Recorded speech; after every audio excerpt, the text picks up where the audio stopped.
por Europa Central, un viaje a las fronteras. En la bruma diaria y el lerdo frío del viento de la costa, ¿qué piensa José de San Martín frente al Canal de la Mancha? ¿Qué piensa ese hombre, San Martín, cuando ya ha comprobado tantas veces lo que hace el tiempo con su cuerpo, que aún se niega a ser anciano y que ya ha sabido de inclemencia y horizonte? ¿Qué de la igualdad de los hombres y de sus hermanos los indios, cuando ve llegar los barcos con la buena pesca del Atlántico? ¿Cómo resuena en su mente la palabra Normandía, donde gente más bien rubia ha hecho casas en que abundan los tablones de madera y los techos de pizarra? ¿Qué define la palabra bretón y qué tiene que ver con el nombre de un país hecho de una isla grande y tal vez de otras mucho más pequeñas? ¿Cómo se verán sus ojos oscuros bajo el abundante pelo blanco que dejó inscripto en un daguerrotipo cuando recién se empezaba a fotografiar el alma? El alma de José Francisco de San Martín, diría don Andrés Rivera, quedó inscripta en el daguerrotipo para saber cómo se veía. Así, carnal, anciano, verdadero y criollo.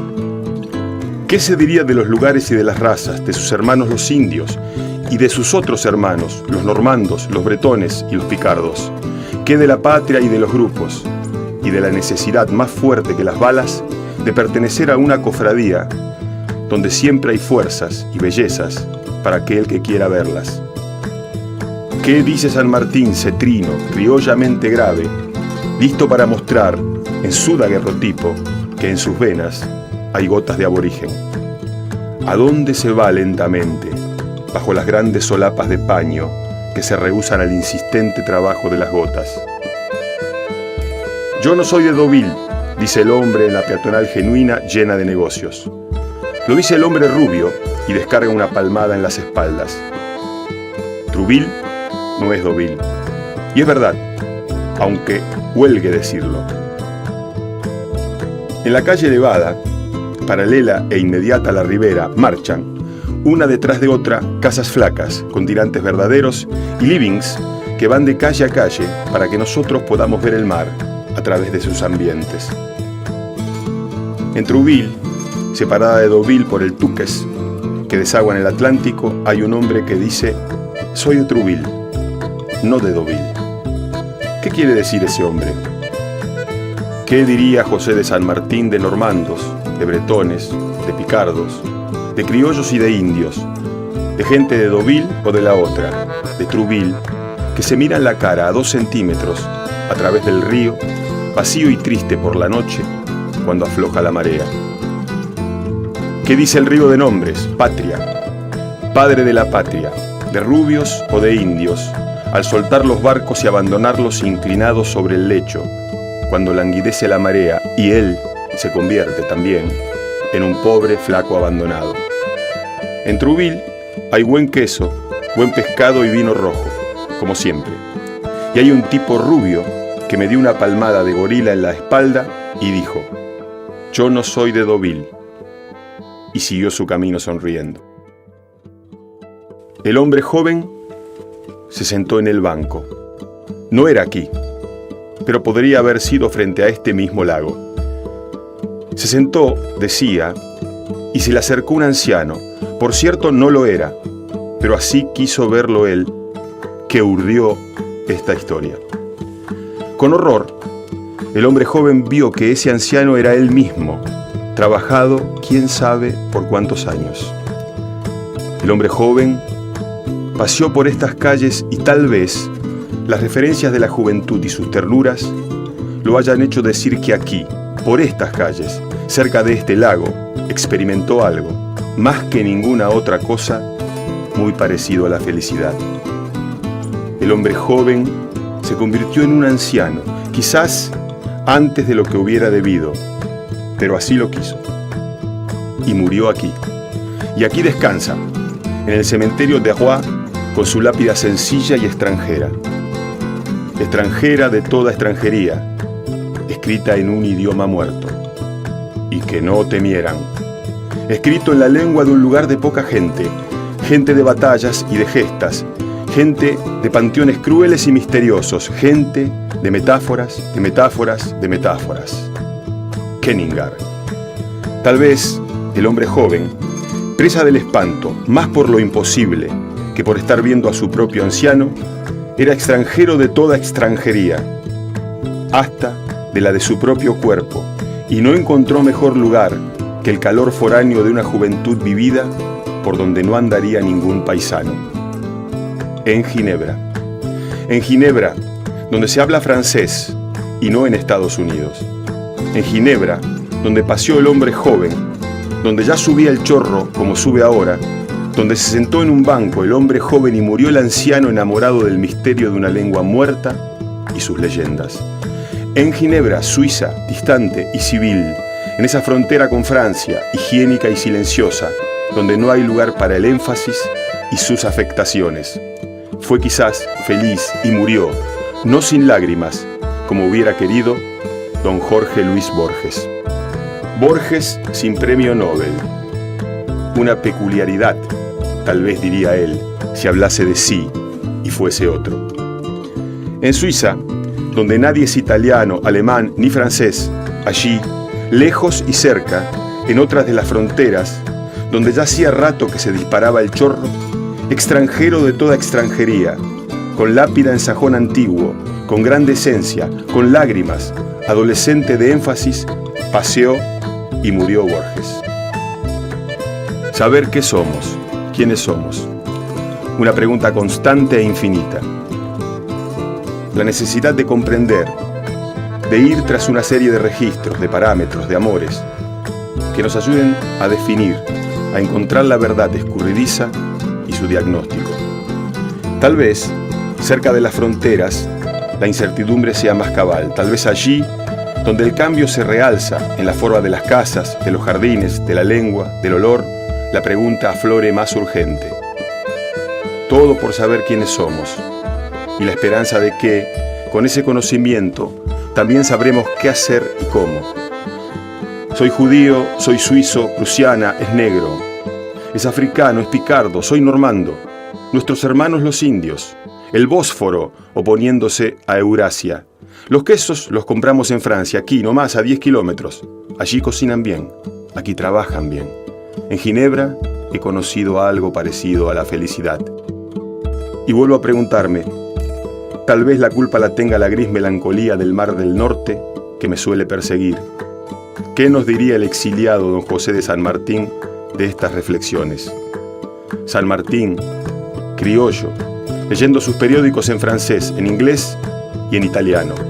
San Martín en su casa de la Rue Saint-Georges o en la hermosa casona de Granbourg, a orillas del Sena, con su mate y su lectura entre las manos. San Martín, que escribió solemnemente que Francia era su segunda patria, que anduvo aquí, en París, como 20 años. Aquí en París, de incansables mansardas, donde más se hermana el disfrute con la angustia. Aquí en París, con su Magreb, con sus hindúes, con sus chinos, sus negros, sus latinos, su cansancio, sus recuerdos, sus palacios, su Juliette Greco cantando romance. Quiero saber qué piensa José Francisco de San Martín de naciones, de fronteras, de patrias y de lógicas, parado como está, en la costa, frente al gris canal de la melancolía y el exilio. ¿Qué piensa de esas cosas cuando vuelve, grave y decoroso, de su postrera caminata?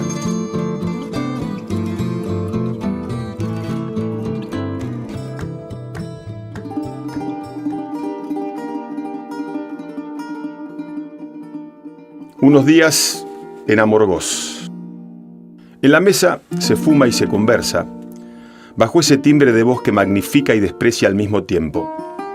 Ese timbre cavernoso y espetado de heces restallantes, a las que solamente las italianas pueden desafiar a una pulseada.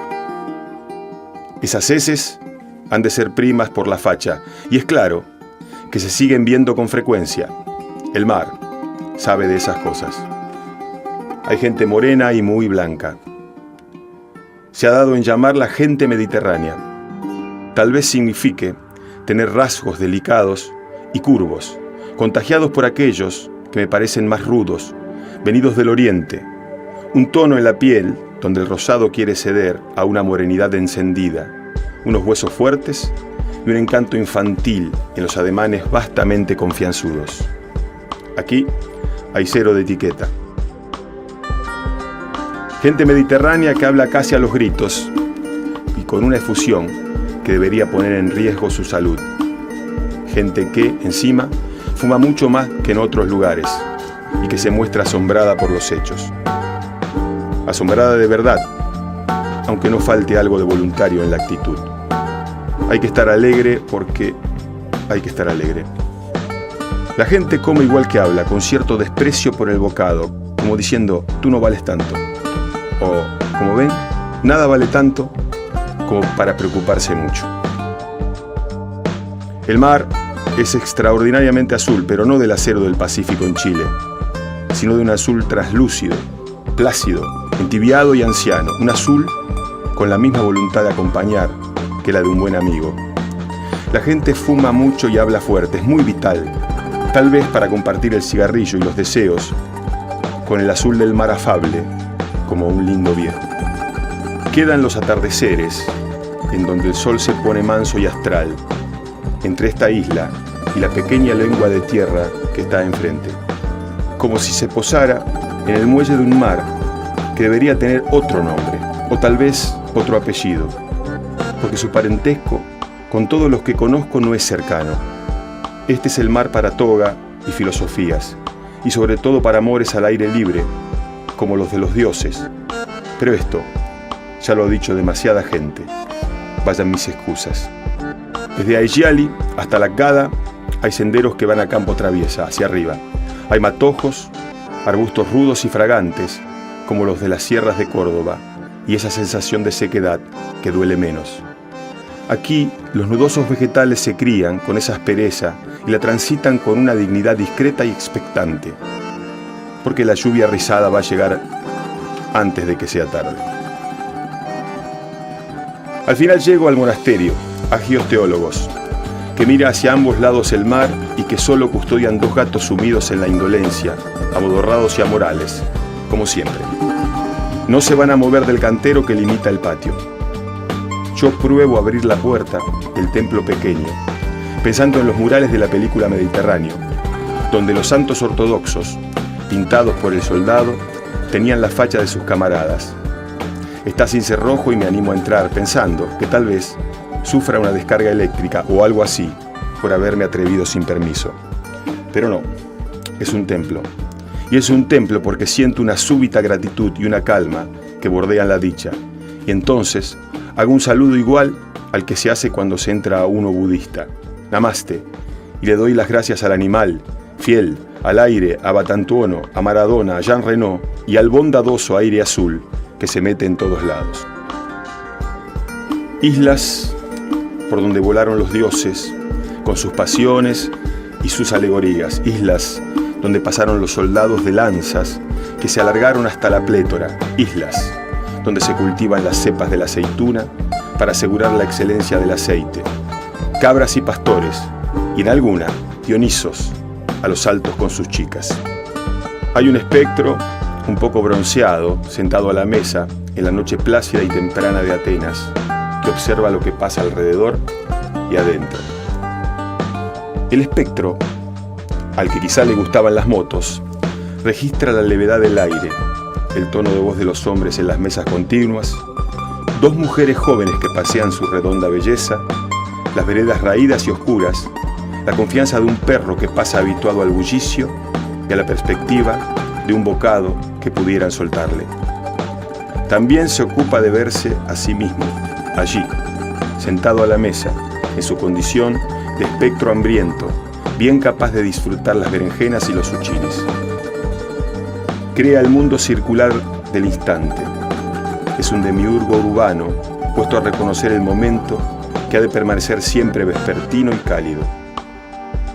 Está solo y sabe que ese mundo momentáneo podría crecer y multiplicarse si hubiera otro duende ocupado de establecer plurales.